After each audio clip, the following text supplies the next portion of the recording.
My name is Clara Whitlock, 29, and I've always felt like an outsider in my own family. 8 months pregnant, I gripped the cold metal rail of the crowded bus, balancing my weight as the city rattled beneath us. My husband, Nolan, stood next to me, his leather coat stiff, eyes glued to his phone. I should have felt safe. I should have felt seen. But the moment a familiar figure stepped on, his ex, Mara, everything shifted. "Move!" Nolan whispered, not to me, but as if the word had been trained into his muscles over years of obedience to others. Before I could protest, he shoved me aside. My heart slammed against my ribcage. Passengers froze mid-step. A mother clutched her child. A businessman in a suit blinked twice. A teenager scowled from his phone screen. The city's usual noise, screeching brakes, car horns, distant sirens, fell into a hush. A woman's voice cut through. Quiet. Firm. Watch closely. Her hand brushed my shoulder. A touch, not gentle, but demanding attention. I turned. Her eyes were hidden behind dark glasses, though the lines of her face were sharp, deliberate. She said nothing else. Just those 3 words again. She's watching you. My breath hitched. Nolan looked away, pretending not to notice, but I saw the faint flicker in his jaw. Panic, hesitation, guilt? Or calculation? In this city, the difference is invisible until it's too late. I remembered what my mother had once told me. Never let them decide your value. Even the smallest person can tip the scales. But right now, on this rattling bus, I felt minuscule. Mara smiled, too aware, too confident. She had the sort of poise that comes from knowing she belongs everywhere and nowhere at once. Nolan stepped closer, shielding her like a bodyguard, and I realized it wasn't just the seat he wanted her to have. It was control. The bus lurched. My ankle caught the corner of a seat. Pain shot up my leg, sharp, unrelenting. People moved around me, bumping, jostling as if I were air. The blind woman leaned closer, whispering now. Don't trust him. Not now. Not ever. I wanted to speak. I wanted to demand respect. But my voice cracked, swallowed by fear and the pressure of a city that never stops moving. Nolan's hand brushed mine, not an apology, in possession. Cut to the bus door, swinging open. A man's laughter echoed outside, metallic and harsh. My heart jumped. Someone was watching, waiting. I could feel it in the prickling skin along my neck. The blind woman's words repeated in my mind like a slow drumbeat against the panic. She's watching you. Who? Why? How could anyone know what I was feeling? What I was about to endure? A sharp squeeze to my shoulder. You'll see soon, she said, her tone final, like the last page of a book snapping shut. I stumbled forward, barely catching the rail. Mara's smile widened. Nolan's face hardened. The bus swayed dangerously, and the city outside blurred into streaks of gray. I knew one thing with certainty. Nothing, my marriage, my life, my unborn child, would ever be the same. And then, as the bus hit a pothole, I saw movement in the reflection of the window. Someone was standing too close, watching, waiting. You're not alone, the blind woman murmured, but you might be soon. I stumbled off the bus, the night air hitting my face like a slap.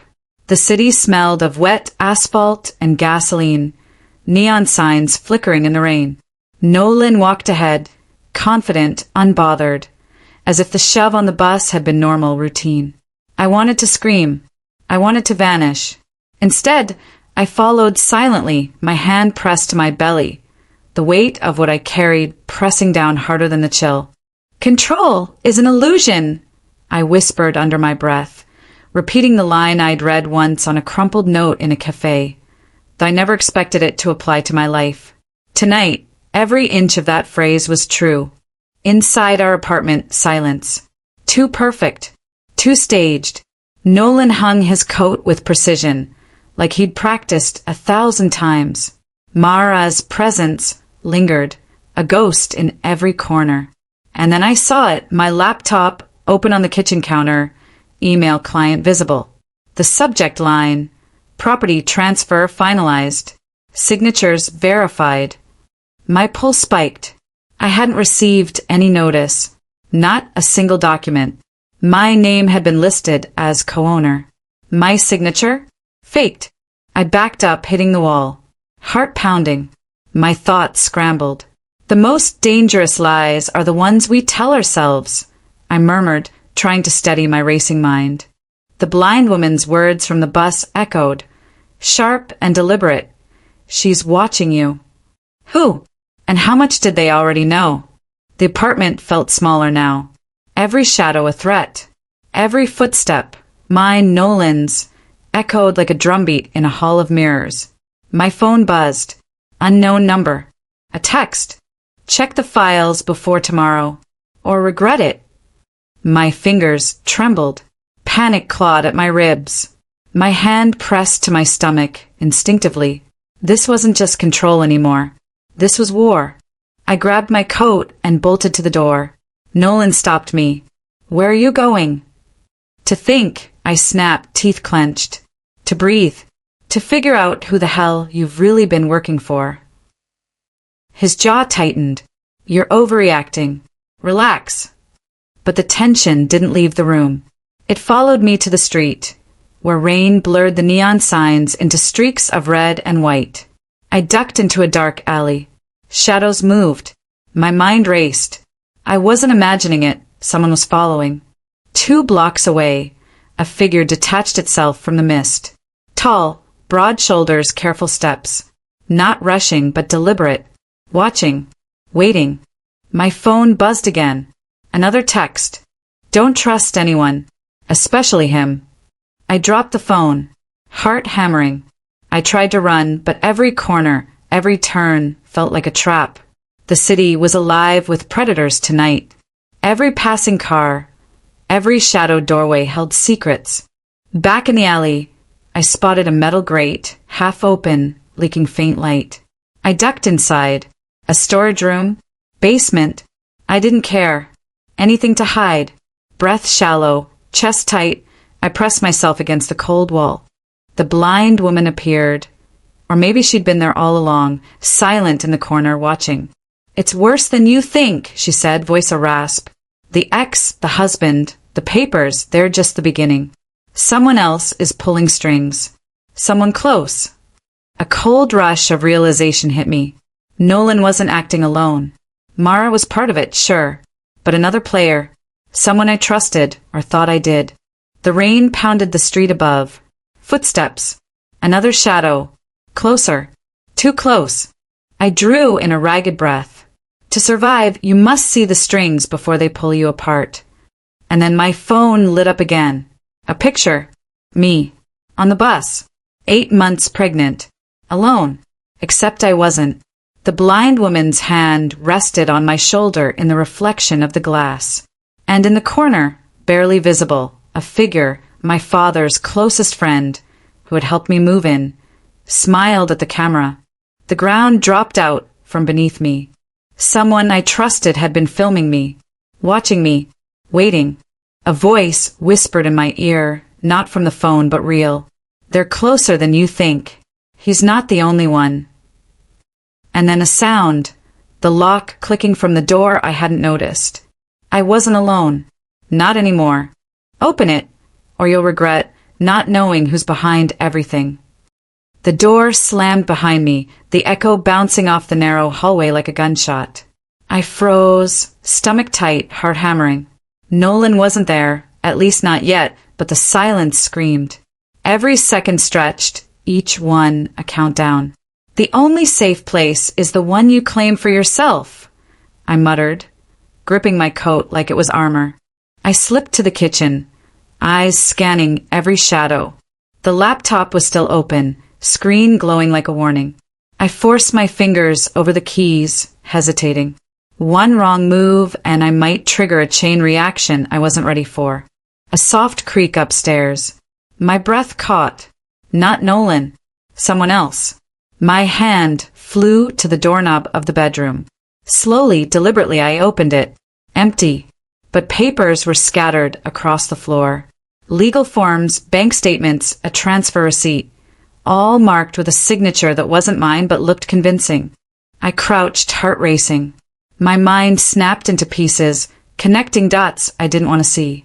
Trust is a currency spent too freely, I whispered. The blind woman's warning on the bus, the texts, the camera. Someone had been orchestrating this for months. Someone close. Then I heard it. A faint buzz. My phone again. Unknown number. Not everything is as it seems. Look for the shadow in plain sight. A knock at the door, sharp. My stomach dropped. I didn't answer. My hands shook, my pulse a drumbeat in my ears. Nolan's voice came through the intercom. Anya, what are you doing? Calm. Controlled. Too calm. I didn't respond. Instead, I glanced at the window.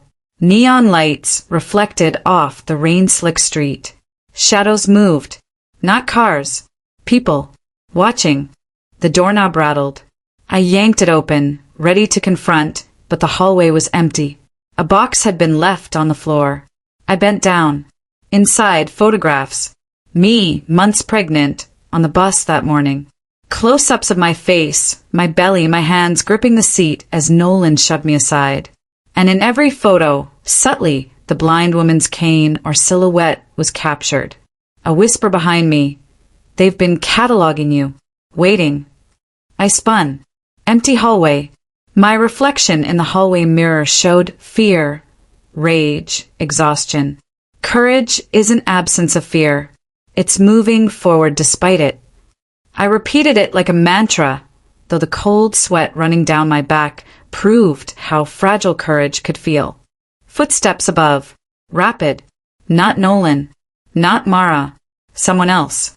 I knew the building layout like the back of my hand. Every creak, every pipe, every ventilation grate I had memorized. But this was different. They knew it too. My phone buzzed again. Another picture. This time a document. The property transfer highlighted. My name forged. My signature confirmed. And a line. Tomorrow it's final. Panic clawed at my chest. I had hours, maybe minutes, before my world, the apartment, the baby, my choices was taken from me. I bolted for the door. The hallway seemed endless, shadows thickening. A metallic click echoed. The stairwell door. Locked. Not by me. A sudden force slammed me against the wall. Pain exploded across my shoulder. A voice hissed, sharp and familiar. You should have stayed seated, Anya. I twisted. Mara stepped from the shadows. Nolan's ex. But her eyes, calculating, cold, betrayed a depth I hadn't anticipated. She wasn't alone. A figure loomed behind her, hooded, silent. You have no idea who you're dealing with, Mara said, voice low. Not him. Not me. The puppet master is always hidden. A noise upstairs. Heavy footsteps. The blind woman's cane tapped. Slowly, methodically.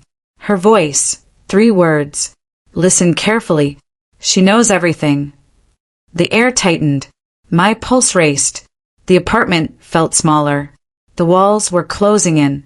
My choices, my movement, every breath had been anticipated. I backed into the kitchen. The laptop, the papers, the photos, my options dwindling. Panic turned to strategy. I grabbed the nearest file, flipping through hastily financial accounts, property deeds, emails. Names, dates, transfers. Someone had built a web so intricate I could barely see the edges. But one name stood out, hidden in plain sight. Someone I trusted. Footsteps. Louder. Closer. I swallowed the lump in my throat. One move. One slip. And everything, my life, my baby, my freedom, could vanish. I whispered under my breath. No one controls my story. Not anymore. A shadow moved. The door creaked. And then silence. My phone lit up one last time before the battery died. A single word. Run. Rain pelted the streets like shards of glass, slickening the asphalt. I crouched behind the dumpster, heart hammering, lungs burning. Every shadow seemed to twitch. Every footstep echoed like a threat. Fear is a lens. It magnifies what you choose to see, I whispered, gripping the baby tightly against my chest. The cab I'd flagged moments ago screeched to a stop. I slid in, doors locking behind me. Nolan City loomed through the rain-streaked windows, neon flickers cutting the night. But even as we moved, I felt the pressure. Someone was tailing us. Always tailing. Always watching. The blind woman's words repeated in my mind. She knows everything. It had sounded cryptic, almost like a riddle. But now, with Mara and the hooded figure on my trail, I understood. She was right. Someone did know everything. Inside the cab, I rifled through my purse. Phones, IDs, cash. Everything was traceable. One wrong signal, and our location was a live wire. My fingers paused on the small envelope I'd snatched from the apartment, the one with the forged property transfer. I hadn't opened it yet. "Anya," the driver muttered, glancing at me through the rearview mirror. "You're tense. What's going on?" I forced a smile. Nothing. Just long night. Outside, a black SUV appeared at a distance, slowing to match our pace. My pulse spiked. Even the calmest waters hide predators beneath, I thought, gripping the baby tighter. I pulled out the envelope. Inside, a single flash drive. I slid it into my coat pocket. The cab hit a puddle. Water splashed the windows. I glimpsed someone, a figure in the corner of my vision, watching, waiting. Suddenly, a piercing horn. The SUV swerved. My driver cursed, slamming the brakes. I saw the hooded figure jump from the vehicle, running toward us. I shoved the cab, door open mid-motion. Rain hit my face. Wind sliced through the street, like knives. I bolted, baby secured. Adrenaline surged. "Life doesn't wait for permission," I muttered, sprinting toward a narrow alley. Footsteps behind me. Fast. Relentless.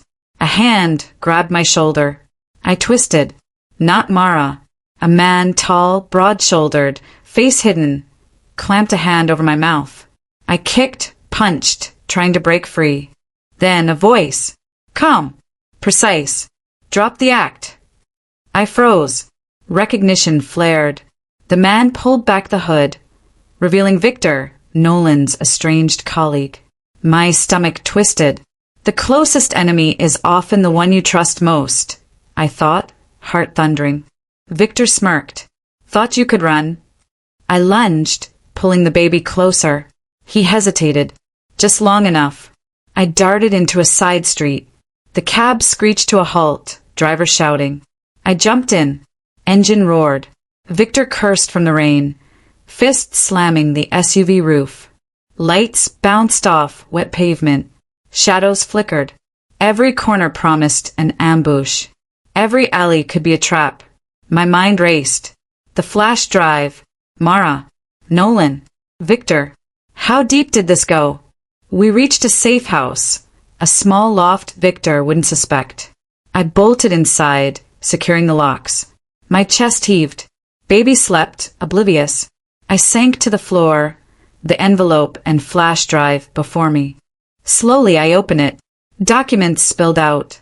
Offshore accounts, coded emails, property titles, transfer authorizations. Layer after layer. Whoever orchestrated this didn't just want the apartment, they wanted total control. A soft tap at the window. Reflexive panic. A shadow moved. I leapt to the door, but nothing. Only the rain. Only the distant hum of city life. Then my phone buzzed. Unknown number. Message. Look closer. The one you fear is not the one you see. My head snapped up. That riddle again. Could Mara be a pawn? Could Victor be the puppet? Or was Nolan, the man I'd trusted, the father of my child, the one pulling strings? A noise behind me. Footsteps on the stairs. Someone had entered. Not Victor, not Mara. Someone else. The loft felt smaller, tighter. The walls leaned in. I spun, clutching the baby. And then a voice. Clear, commanding, deadly familiar. Time's up, Anya. The air thickened. My pulse a drum. The shadows shifted. And in that moment I knew, tonight, nothing would be as it seemed. I edged toward the fire escape. One step, one leap. Survival wasn't a choice. It was the only option. As I opened the door, rain washing over me, a single thought burned through. They're closer than I ever imagined. The loft was silent, save for the rhythmic tapping of rain against the skylight. I barely breathed, ears straining. Every shadow seemed alive, crawling along the walls. Trust is a currency more dangerous than cash, I muttered, pressing the baby closer. My fingers were slick with rainwater, trembling against the flash drive's smooth surface. Outside, sirens wailed in the distance, but that was just the city. My real danger was inside the walls I thought were safe. I replayed Victor's smirk over and over. Thought you could run? He knew my pattern, my routine. He knew every alley I'd use. I set the baby down in the corner, blankets tucked tight, and grabbed the envelope. Each document felt like a ticking bomb. Property transfers, offshore accounts, coded emails someone wanted it all. Not just the apartment, not just me, but the entire chain. A knock on the door. Sharp. Precise. My pulse spiked. I crouched behind the counter. Onyo. Open up, a calm, familiar voice called. It was Nolan. Relief washed over me, but skepticism followed immediately. Hope is a dangerous illusion in a world built on deception, I thought. I opened the door cautiously. Nolan's expression was unreadable. We need to move. Now, he said. They know you're here. Victor isn't working alone. My stomach dropped. Another player? How deep did this go? The deeper you dig, the darker it gets, I muttered. We dashed into the alley, baby in my arms. Rain slicked streets, blurred beneath us. I could feel eyes on us, even when no one was visible. Every step a calculation. Every shadow a potential threat. Nolan led us to a side street, empty, quiet. Then he stopped abruptly. He raised a finger. Footsteps. Rapid. Heavy. Close. Split. Go left. I'll cover right, Nolan hissed. I didn't hesitate. My legs pumped like pistons. Heart hammering. Baby crying, muffled against my chest. Rain soaked me through. I rounded the corner. Empty. Too empty. My instincts screamed. From above, a figure dropped silently. Mara. The hood obscured her face, but the glint of the knife in her hand was unmistakable. You should have stayed put, she hissed. I dove behind a dumpster, breath ragged.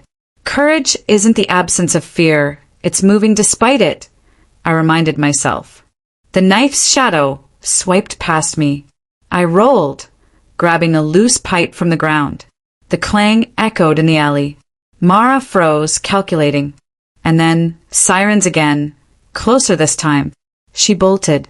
I chased, ignoring the baby's whimpers. Every step was a gamble. Every sound a threat. A voice from behind, calm but chilling. Stop running. You've already lost. Victor stepped out of the shadows, flanked by two others I didn't recognize. I froze.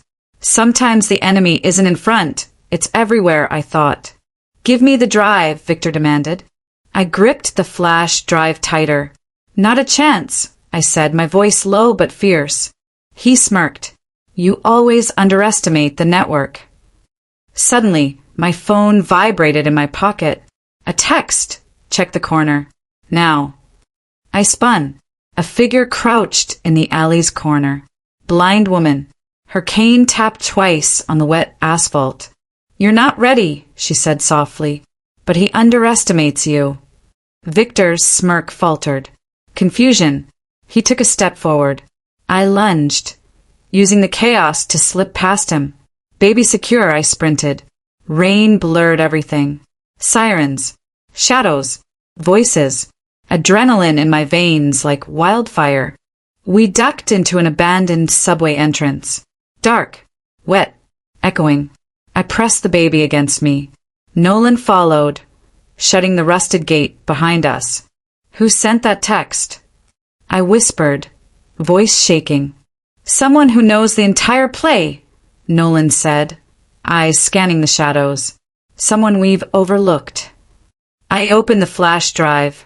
New files. Names, transactions, pictures. Every twist I had feared, every connection I'd ignored, suddenly made sense and yet didn't. Someone was orchestrating the chaos, and it wasn't Mara, not Victor, not even Nolan. A sound above, a faint creak, then silence. I froze. Nolan went rigid. "They're on to us," he whispered. I held the baby tighter, heart in my throat. Sometimes survival is just making it to the next breath, I reminded myself. Suddenly, a gust of wind blew open a metal grate above. Light cut through the darkness, and then a shadow leaned down, familiar silhouette. It was Mara, knife glinting, her eyes locked on mine. I realized in that instant the final game had begun. "You won't take her," I hissed, stepping forward, ready for whatever came next.